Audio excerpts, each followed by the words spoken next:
Hi, my name is Karl, Harrar, and I'm owner of Easy Radar USA. And I just wanted to show you my new unit that we have. It basically uses an Android tablet and Android software to run the radar. The radar unit is the same. It's the ER500 Model A, 500 megahertz.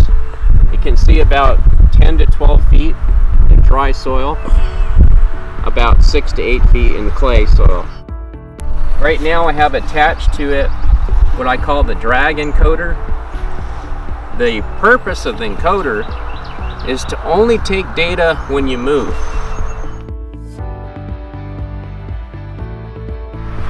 The center of the unit is where the target is, so it's pretty easy to line up with the center of the unit. It's very, very accurate. Okay, the tablet is mounted on a quick release mount. It's clamped basically to the unit, to the card itself. It's very simple, adjustable, and you can see that there's no, the card itself weighs about, the whole unit probably weighs about 20 pounds, and the unit itself is weighs in at about 9 pounds, so it's extremely light. The card collapses easily, and it's very easy to store, very easy to move around. The wheels are fast disconnect. That's a really nice little system. I'm going to go ahead and run the unit. We're at a graveyard, of course, and I'm going to run across some graves that we have headstones. A lot of people, what they do is they use the radar to find unmarked graves. We're out where there's no gravestones right now, and there's a grave right there. And so what I'll do is I'll simply back up and display the white line, and the grave is actually pretty close to the road here. I'm going to push a button that will basically save the image. So the image is saved now, and I'm just going to continue a little further. If there's anything else, there's another grave. The grave looks like it's about 5 to 6 feet. It's pretty normal. I'm going to back up the grave again. Right there is the center of the grave. The grave is this way. With the radar, you're able to see very easily if it's a husband and wife. They're very close together.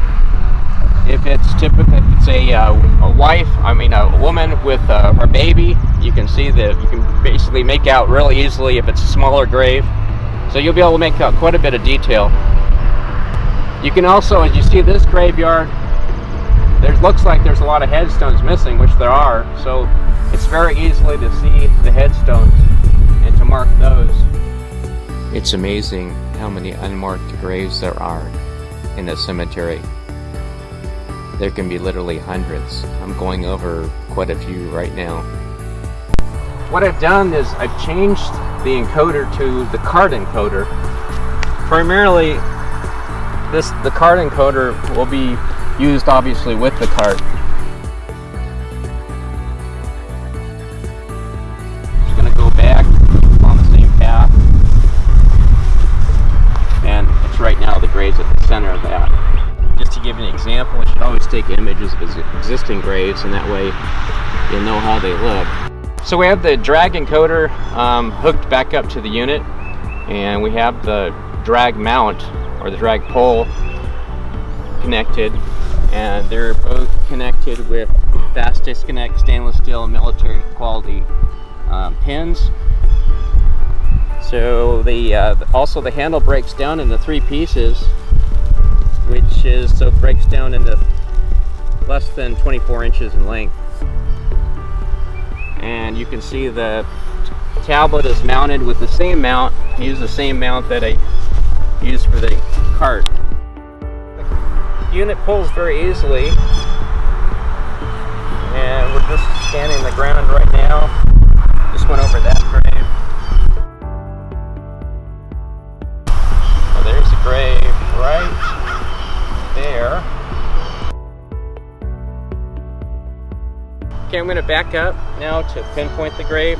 So just push it backwards until I see the line up with the image. And now the grave is at the center of the unit.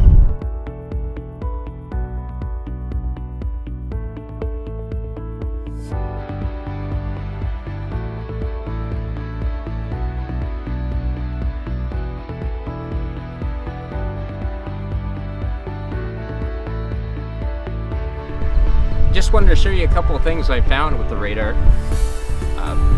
This is an Edgefield jug, and it's made by Landrum, and probably about 1830-ish area. And it was found at about 6 feet deep with the radar. It's a very, very nice piece. This is a very unusual picture. It was found at about 3 foot in depth with a lot of items from a trash pit. It has a palmetto tree in the center with a Mexican eagle and an American eagle. It took me a long time to trace this piece down. There wasn't very many of them made. It was actually made for the 10th year commemorative of the Mexican-American War. And the commemorative actually was in Columbia, South Carolina. And it's dated to about 1859. Here's some bottles that I found with the radar in a large trash pit. They were probably at a depth of 2 to 3 feet. This is a Sheehan soda dating from about 1880. And this is a South Carolina dispensary bottle dating from the late 1890s. This is a southern raised ridge axe. It's also called a Deptford axe, and it's very rare because it was made from a larger stone, and they actually worked it from the larger stone. You can see this is the raised portion. It has a wedge groove on the bottom for tightening the axe, but then what makes it so unique is it has the top is fluted on both sides for probably no really reason other than to make it decorative. Weighs about 5 pounds. It's about 3,000 to 5,000 years old. It was actually found at the bottom of a privy or outhouse in the CSRA area. It was probably used as a doorstop for the outhouse. That's the best thing we can figure out. But it's a very rare piece.